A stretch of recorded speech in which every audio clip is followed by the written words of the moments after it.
In 1953, Pulitzer Prize-winning sports columnist Arthur Daly of the New York Times said that eliminating women from the Olympics was, quote, a great idea, writing that there's nothing feminine or enchanting about a girl with beads of perspiration in her alabaster brow, the result of grotesque contortions in events totally unsuited to female architecture.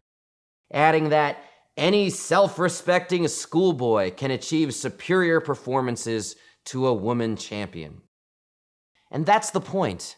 Men like Arthur Daly and those on the International Olympic Committee weren't only trying to prevent women from harm, they were also defending a notion of manhood based on physical superiority. This all changed in the 1960s and 70s when women began to organize. They broke out of traditional gender roles and took on responsibilities outside of the home. It was called the women's movement, and the world has never been the same since. There's another slogan that women have for this strike, which says sisterhood is powerful. It took people who were willing to break the rules to change them. And this struggle reflected itself in electric fashion in the world of sports in the 1960s, on battlefields as unlikely as the Boston Marathon. The race is 26 miles, 385 yards from Hopkinton to Boston. This is normally an all-male contest. Most believed that women just couldn't handle the distance.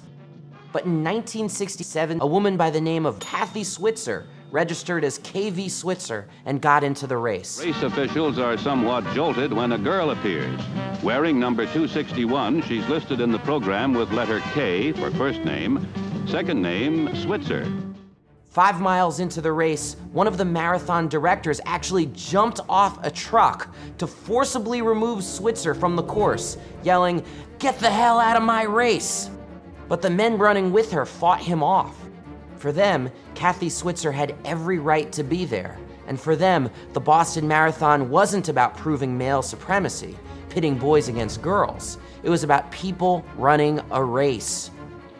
When the pictures from the marathon were transmitted across the globe, the world saw two opposing models of masculinity: the violence and paranoia of the marathon director versus the strength and solidarity of the other male runners. And at the center of it all, the resolute focus of Kathy Switzer. In that moment, sports bridged the gender divide and gave the world a glimpse into what was possible.